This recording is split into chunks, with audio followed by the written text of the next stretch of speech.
So, John, do you remember when we were first talking about doing a concert together?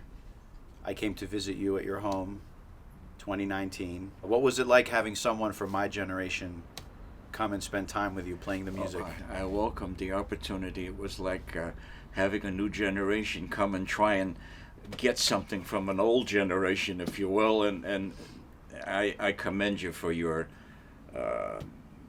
perseverance and your interest in the oud and the music in general. So it was a welcome sight, and I'm glad we were available to host you for a few days then. Yeah. Just as you're doing for me right now, and I thank you for that. Yeah, it's a pleasure. So for someone of my generation and my upbringing, growing up hearing all the different oud players, because we were from the East Coast, and because we were involved in youth organizations and the camps, etc., we were very involved. When we would drive to camp or to meetings with other Armenians and hanging out and socializing, in the car, the cassettes or the music we would listen to, a lot of it was your music. John Berberian's various oud albums, and of course Onik's voice, and all the different musicians from that era. So for me, there was this very special connection from my youth hearing you play. Because of your innovative style, it resonated with me, like we were talking about earlier on during your visit. There was an edge and an expression and experimentation to your playing. So I'd love for you to kind of give some thoughts on that. Well, I thank you. I thank you for that. We were just mentioning before how music evolves, and I think that music during my father's generation was of one style. It's become something different right now, and I think we have to allow new generation to take that music and make of it, so sort of to think for themselves. That's important, and that's creative. And if we can set the foundation or the groundwork for creativity, so much the better for the future of our music. We're grounded in tradition. It's wonderful. We're grounded in culture, Armenian culture in particular here, and it's something to be proud of. And from that build and expand, be creative. And I'm so glad for people like yourselves. I have students, one of which recently has gone from my studio to the Berklee College of Music and is majoring in oud. How wonderful that is. Yeah, we need more of that with the new generation. Yeah. And I do the same thing. I mean, my students are younger typically, but my hope is that they will carry the torch and do even more new and impressive and interesting things as they carry it forward. Because I agree, it's a living, breathing thing. And as we try to preserve the music, it's super important to ensure that that next generation and the following generations continue to do that. And that was the main goal of doing an event like this. And I remember when I had come out to visit you, for years I had because we didn't have much music in the family as far as oud players. Right. My mom would sing, and that was about the extent of it. So we were on our own a little, and that's fine. It was a nice journey to kind of fumble our way through learning how to play this music. But I always looked up to all the musicians from your generation, and I felt a special resonance and bond with you because of your playing. So the fact that you were willing, like when we would go to Armenian events, and you were willing to talk to our generation, you were like to me, my bandmates in Aravod, like my brother and Armen and Adam, you were always so welcoming, and that left an impression. Now I'm like, okay, I know from a young age, you must do the same thing to welcome the next generation that comes in, and it feels like it's the sincere right way to handle this music to make sure that it keeps growing. And I always dreamed about studying with you, and that trip in 2019 was very special. It really kind of opened my eyes because I had, over the years when I moved to Los Angeles, I studied with John Bilizikjan for a stretch, which was amazing. I studied with Ara Dinkjan when I went to Columbia. And then I was like, okay, and I studied with Ara Dermardirosyan, of course, when I was in college. So I was like, okay, John is like the holy grail. And you were you're like, you must stay at our house, you must come, we'll play together, we'll study everything. it was a very enriching moment and week for me. You know, that was such a huge thing. And what was it like for you seeing me come in and how I would play those songs? I'm sure you're like, what is this guy doing? Well, we all develop in time, and you're certainly so much further along than when you were, let's say, young playing with the Aravod. Yeah. That's a different scene, and you become something much more developed now, and I appreciate that, John. it's so good. I have an interesting story. Please. I don't know whether we have time for this, but as you know, there was a very talented oud master by the name of Udi Harand, and for those that familiar, his last name was Kenkulian, Udi Harand Kenkulian. And he was blind at birth, for that matter. He was of my father's generation. And one day, he came to a place that I was playing at called Haruts in Greenwich Village, New York. I was maybe 20 years old at the time, but I had been playing here with a group of Armenian musicians, and he came in with a friend of his, and he sat down in the back, and somebody brought word to me that, Udi Harand is here. I said, oh boy, and I'm so nervous now because now there's somebody that knows more than I know about this. And so these were friends of ours that were at the place, and there were, you might call them groupies that would always come there and applaud to our music. Udi Harand sent word that he wanted me to play a taksim that night. And that made it worse for me because now I have to be alone and play for a man that knows so much more than I do. So I tried to play in a key, namely Hijaz, one of his favorite modes. So anyway, I went through it as best I can, and at the end of the taksim, you would think that my groupies would have applauded, but they normally would have. But now that there's this man in the audience, they held their applause to see what he was going to do. And so I was so fortunate in that not only did he applaud for my taksim, but he stood and applauded, and then they applauded on top of it. So that I never forget that instant, and it was a wonderful experience for me. And then, of course, we invited him up to play. Yeah. And so broke the ice a little bit. This was a time See, your connection to Harant and that generation. And I remember years ago when I was doing a research paper on this topic and I interviewed you, and you told me some of these things about the generational linkage with Harant's music, and Harant being physically present was a very different environment, different dynamic than what, for example, my generation or the succeeding generations would experience. You had that closeness to the original old country and the music that was played there and the Armenian experience there. Very special. And it's funny you say that because whenever I would perform at AYF events or if anything, and if you were in the audience, I would feel like, oh no, I can't, I must, John's here, John's watching. I can't mess up. I have to, play well and do a strong solo. Your best. That's only natural. We all go through that. So what was the 8th Avenue scene like? I mean, I've heard stories over the years that it was very different than what exists today, but do you feel that played a role in your honing of your craft? Well, it certainly broadened my music. I was able to go there and hear all types of different nationalities of music being represented on 8th Avenue.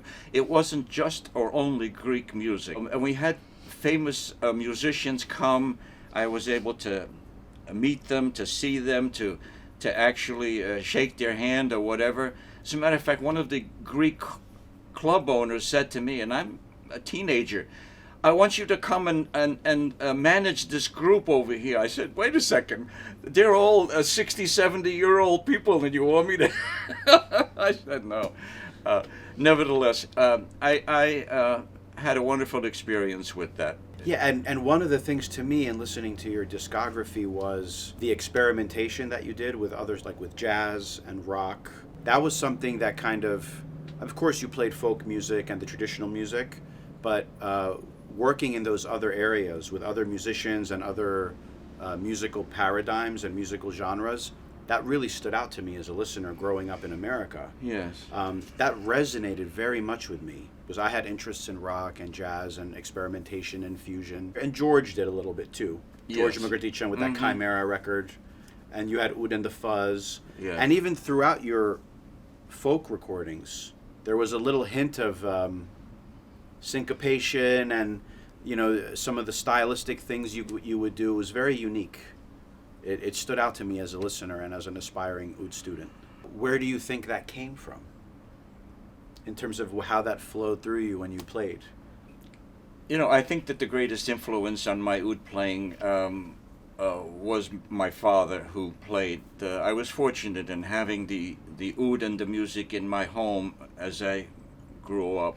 The Armenian families would often get together in different homes. In New York, it was apartments in apartment buildings for the most part, and they would sing, and there was always an oud in that party. And that's how I grew up. I would be sleeping in the bedroom, and the music would be going on in the living room with the different families, different friends of my parents. So, needless to say, it was inevitable. I could not avoid loving the oud. Although no one sat down to say, this is how you play. It's like osmosis. If you have it enough like a language, you'll learn it, especially if you have an interest in doing so. Yeah. And in this case, I want to point out how I feel you are a total package. You have not only an amazing talent, but you also have a passion and a drive for music, and that combination is unbeatable. Thank you, John. You need both, and you have both. And I compliment and applaud your. You're too kind, John. You're very humbling, but I'll say this: the only reason someone like me in my generation had a chance to try and even get to that level was because we had you and Richard and George and John Bilazikjan and Ada and Matt, all the players. Yeah. You know, we were able to look up to you, and that gave us a chance to see an amazing example. And then to also take it in a new direction. Absolutely. Take it in our own direction. Each musician has their proclivities and interests and everything. And that, again, that's why I felt that with the rock, especially in my background with rock, what you did with rock and jazz was very cool to me. And I remember even like when I'm in the studio and I do something and I'm like, I want to send it to John. Because John will get a kick out of this. You know? And don't forget, although you call yourself the oud player, I am the oud player. High five, John. Okay. Oh, yeah. Welcome to modern marketing, right? Right, Yeah, right. yeah. So another interesting angle, and you touched on this with your father, he not only played, but he also constructed and repaired and refurbished the instruments, which is an Yes. important part of the tradition. And you do the same at home. Is that correct? Yes. Maybe you can tell us a little bit about what you learned from your father, what he did with his work. That's another aspect of my learning, you might say, from my my father in particular, who not only played the oud, but he repaired and restored ouds and other Middle Eastern instruments. His trade was really a tailor. He was a tailor. He came to America. He started in the dry cleaning tailoring business, and that's what he did for his livelihood. But after he learned the trade of oud repair, he started having a side room or a back room to his tailor shop, and very often he would entertain or take in musicians from the New York club scene, like Marco Melko, and even Udi Herant came for adjustments and things. So now I'm a little kid and I'm seeing these master musicians, and it certainly added to my upbringing, to say the least, because my father was a craftsman as well. You know, I was very fortunate. It's like I couldn't avoid playing the oud because of so many aspects. Complete and facets. immersion. Yeah. It's like the perfect storm. And that makes me think of another important angle. So the nature of the instrument and the role of Armenians in the tradition of oud over time. Of course, the history is very complex. It can be a sensitive topic for folks who are not quite aware of the tradition or educated about the tradition. It's something that I also learned as I was growing up playing and joining the fraternity, so to speak, of oud players, that there would be criticism, there would be people looking at the instrument in a certain way, not associating it with being Armenian, etc. I wanted to see what your perspective was on that. I mean, we all have thoughts on it, and I think it's a great topic for us to explain so people can learn more about it. Well, obviously, the oud is a part of many musical cultures. We find it throughout the Arab world. It's certainly there in Greek music and Turkish music, in Armenian music, and let's not forget Armenian music, because it was there in the classical Armenian. Composers like Tatul Altunyan and the likes of him incorporated the oud in Armenian classical music. It could have been with choruses, it could have been with, among dance ensembles, but it's there, and it's still there today in Armenia. In my education, as far as the background or the history of music, I've learned that it was originally a Persian instrument, originating from something called the barbat. Not shaped like an oud, but it was a stringed instrument that evolved into perhaps being the oud. And the oud, in fact, is considered the grandfather to the guitar today. From the oud came the lute, and from the lute came the guitar. And we have to be proud of that and not give it to some other culture. It's ours also, and I'd like it to be total and received as such. And it speaks to the universality of the oud, which is just like you mentioned the lute and the guitar. I mean, the guitar is played all over the world. Yeah. It doesn't matter what kind of culture or country or type of music is being played. The guitar is considered a foundational component of simply writing music and playing music. And the oud, in many ways, has reached somewhat of a similar degree of applicability and commonality in music around the world. Because as you were saying, in that what is today Iran and historically Babylonia in the Middle East, and with trade routes, the instrument moved all over the place. It developed over time in each of the different villages and tribes, and the Armenians have their way of playing over the course of history. And that kind of connects to the topic of the role of Armenian composers. Sure it does. And that's something we're going to explore in our show as well. Some of the Mozarts or Beethovens of the Ottoman period were Armenians. Oh, sure. And their music is still performed today by so many different styles of music and bands and prominent artists. And I think part of what we do is to help raise awareness of those Armenian composers and luminaries so people know who they were, because many do not. At least that's what I've learned over my career about Tatios and Bimenchen, Der Ghazarian, Harant, as you mentioned. Absolutely. And the list goes on. Kemani Sebu, which we're going to play songs from some of these composers at our concert. That's been a really underappreciated and under-acknowledged area for Armenians, I think. We have a written language, thanks to our forefathers, that created an alphabet, and we also have a music, thanks to our forefathers, that we should never forget and continue to perpetuate this. I feel like we're just part of a long stream of, if you will, helpers to move our music forward and to make it known. So one thing I wanted to ask about too was, over the years, I know you have an active performance schedule, you have students. Most of the work you do is centered around the East Coast, right? Yes. In terms of performances. So what's it like for you to come to Southern California?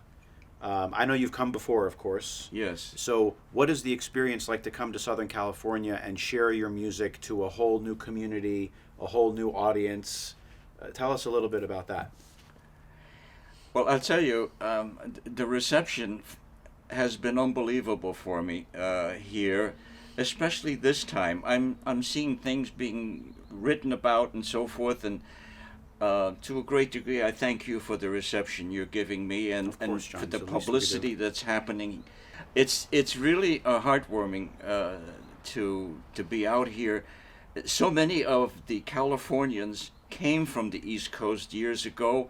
There are many that knew me in the East Coast, and they're coming to the concert because they remember me from years ago in New York. And they're living here now, and they made a home here now. And you know, whether it's East or West, we still cultivate the same music. And this is the first concert, by the way, that I'm doing with anyone, and in this case with you, in L.A. It's I've done some concerts back home, but this is the first here. I've done some dances over here, you know, as is typical, but. I'm looking forward to this, and hopefully we can do more like this together. Yeah, and I agree. I think that's a great way to look at it. And the concert itself with the program we've been working on, I feel like it's a very special repertoire, very diverse. It showcases a lot of different kinds of music that we have played as Armenian oud players over the years from different cultures, and also our own Armenian composers. And it kind of makes me kind of go back to that 2019 visit when I came. I remember my second child had just been born, and she was maybe 4 or 5 months old. And I remember going to my wife Liana saying, "Look, John and I have been in touch all these years. We'd see each other at Olympics all these years when we were both performing, and we always talked about doing something like that." And I was like, "I think it's time now. Like, this is the time where he's available, I'm available." So I remember I booked the ticket. I came out, and we just spent 8 to 10 hours a day. And I even have voice memos, and I know you recorded some of it too. We spent 8 to 10 hours a day just playing in your musical sanctuary in your house in the basement area, which is all replete with all these historical photographs and records and ouds, and it's really like an altar, an ode of an altar to the oud, so to speak, in our music. That was a very special week. And once we did that, that's when the idea of trying to do something like this was really incepted, I think, at least for me. And kind of just to show how important it is, and we touched on this with my students out here. I did something like this last year with one of my younger students, Merri. I think she's 15 or 16, very talented. And I'm trying to imbue the same traditional passing of the baton. How early, maybe it's never too early, to get that same love and appreciation for the music with the next generation as well. And I feel like an audience really understands, and it'll resonate with the audience about the generational transfer, because it's not just about playing music. That's important too. But there's a sociological, historical component of tradition and different generations. It's an oral tradition, so to speak, in many ways, playing this music. And of course, it happens in families, like the Hagopian family, they do a tremendous job of that too. And also with the rich diversity of our music, it happens across different families as well. And that speaks to the strength and the diversity and the versatility of all the oud players. I'm proud to say we have a strong tradition. And looking up to folks like you, John, has helped make that possible for people like me. Well, I thank you for that. I look forward to presenting our music today to the audience that would come to this concert, and that they would enjoy it, that they would go home saying, "Hey, I never knew it was going to be like that." I mean, in a good way. We hope so, certainly, right? Yeah. All right. Very nice, John. Well, thanks for coming out. We're looking forward to the concert and doing many more events together. Absolutely. Likewise.